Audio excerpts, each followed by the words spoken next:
Hello and welcome to another episode of Learn to Draw with Blue Palette. So in today's drawing, we will not only draw but we will also see how to color the drawing. So the drawing is pretty simple. I will quickly show you the drawing and after that we will straight away go to coloring. And today's topic is a snow-clad mountain. Okay, so today's topic will be snow-peaked mountain. Let us see how to draw.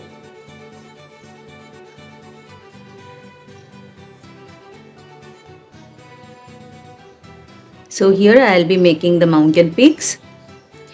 Just remember one thing, no peak should come just in between, in the middle of the paper. So I'm placing my peaks a little towards either on the left or on the right. The mountains are done. Below the mountains there will be a few ranges more like this. Now this is the highest peak and there will be snow over the peak. There will be a little bit of snow over this one as well and a few over here.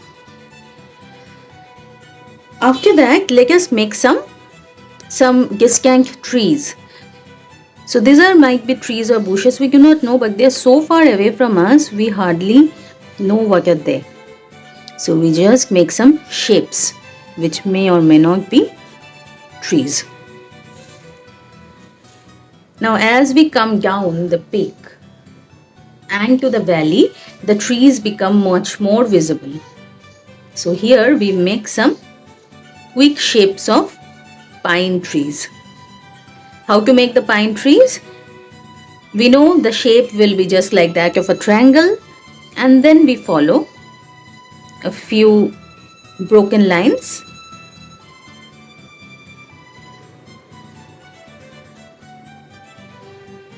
Pretty easy. Or you can do just lightly you draw the shape and then you do this broken lines. And such like that we go on and go on until we come to the middle of the page. So from here we will make a river coming out.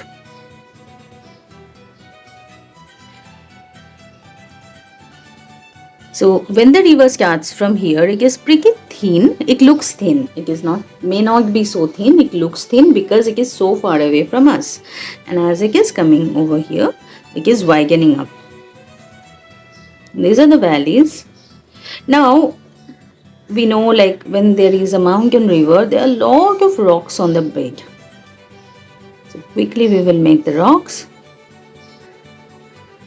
Few trees over here. The same way.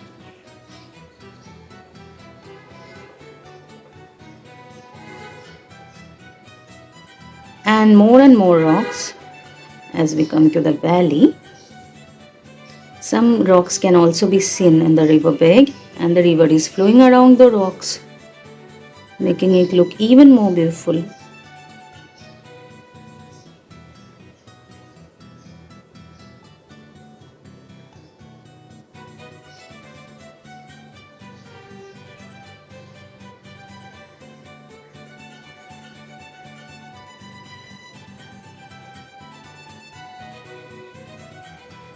So thus it flows. So this is our drawing. If you wish, you can outline with a black pen or we can go straight away to the coloring. Now let us begin with the coloring. I am taking a light blue color,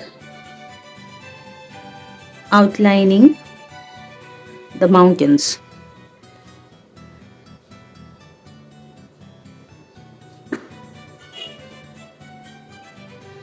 And then in one direction we will be using the color.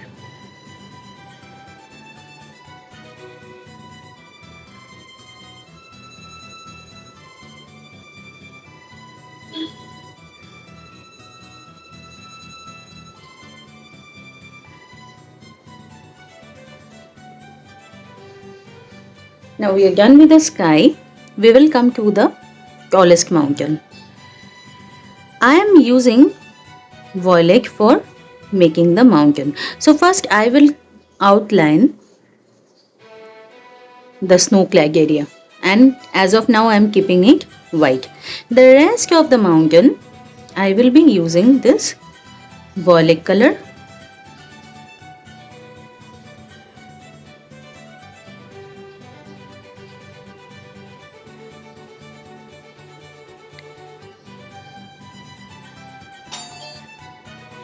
As we come down, I am changing the color to brown.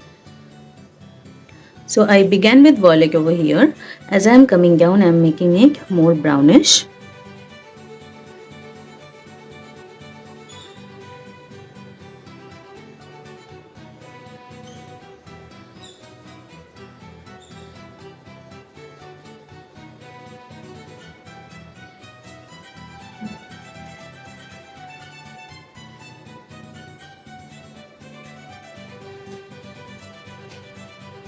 Now for the other mountain, I will just change a little bit, and here I will outline it with a cerulean blue,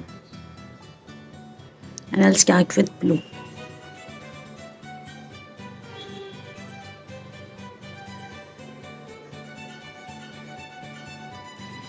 So the more we use blues and greens, the more it will look distant. And when it is again coming down, I will this time use a light brown.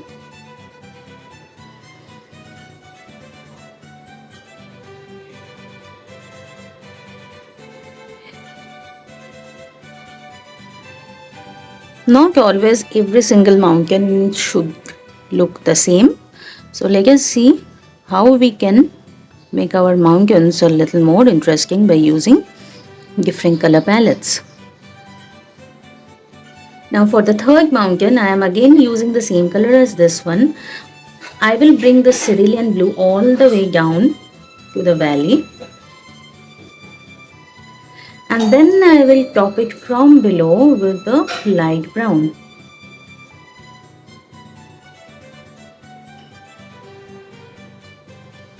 Now as I am coming over here, I will be using some sap green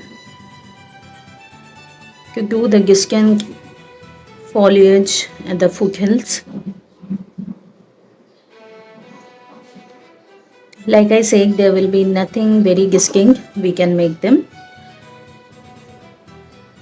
just some shapes in green. I'm using sap green over here.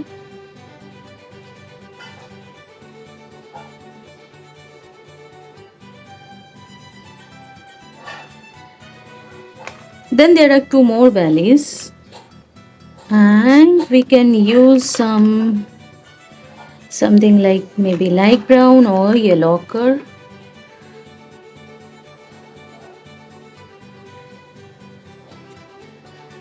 See, the light brown and the yellow ochre are the colors which are very close to each other. Only light brown is a little more brownish, whereas yellow ochre is a little more yellowish.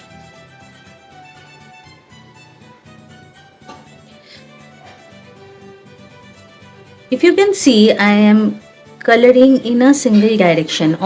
As of now I have colored, except for the trees, everything in a slanting stroke, okay, diagonal stroke. So what happens when you are covering a big area like a sky or mountains or valleys, when you are coloring in a single direction, one thing, it will look neat, it will look non-chaotic, and you can cover up the space much quicker and with much less effort. So it is always advisable कि when you are coloring, color in one direction.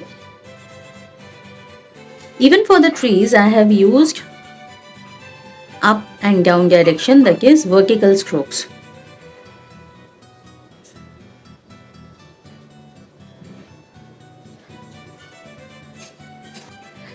Now when I come to the trees over here, I will be using again the vertical strokes, and here I am using some light green.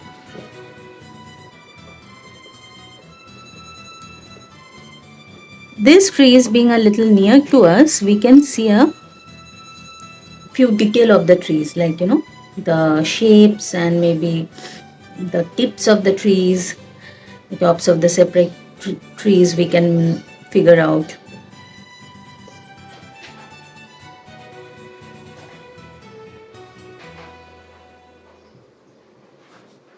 So first I am applying some light green, which will be followed by some dark green. Now dark green is a color which, if you are using for nature, you have to be really careful about the color, because this is a very raw green. This type of green is hardly seen in nature, and if we are not very careful about this color, it may look very odd in the entire drawing. See, like now the dark blue, the dark green is looking quite unnecessarily bright.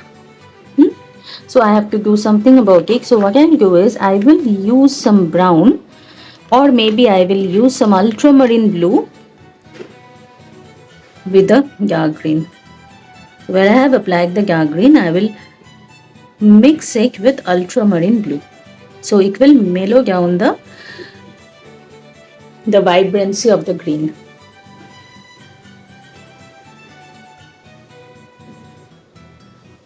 Now another color, maybe we will do some episodes where we can use some colors and we will know about the color theory and the color schemes. But now I'll tell you, there are some colors which will when used with the other color, they complement the other color nicely. So for green, if we are using brown or anything which looks like a little bit of red, that will complement the green very nicely. So see, this brown and green are complementing each other. Again, I'm taking up light brown and I'm quickly coloring the banks of our river. Again, see, I'm using a single direction, which is diagonal strokes, slanting, and within a few minutes I can cover up this entire area.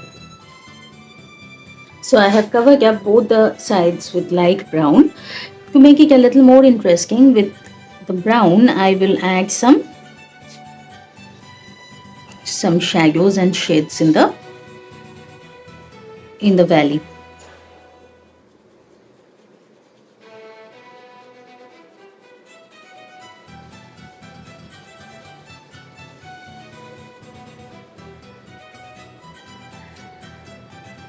Very few strokes, but just you have to plan nicely before you apply it, where the strokes are coming and how they are moving. So basically the banks and the sides of the river banks will be a little darker than the rest of the area.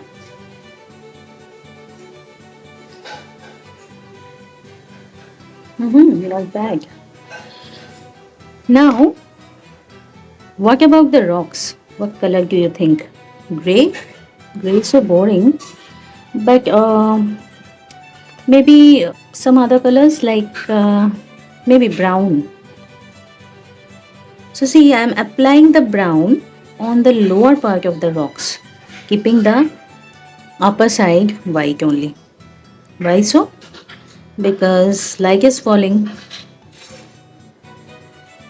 So shall we keep it white or some other color? Let's see. Now all the rocks have been colored brown from the lower side. Now what I'll do is I'll use some gray over here on the top.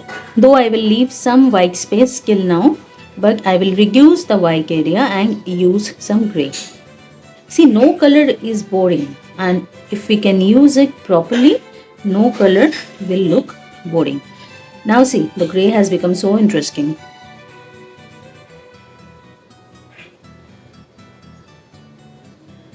We are still leaving a little white area just to show that the light is falling on the rocks and reflecting. So the rocks and the stones are also done. Now the only thing left is the river. As we rightly know, I will be using blue for the river. But what we will not do is we will not color the entire river blue. We will be leaving a lot of white places so that they can look like the flowing river, the waves and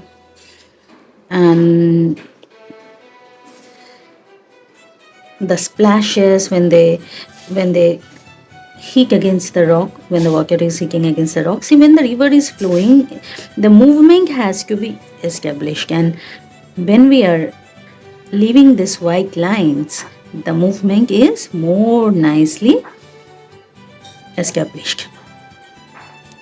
So it will look more interesting and more vibrant than the complete blue colored river. And this is how our drawing will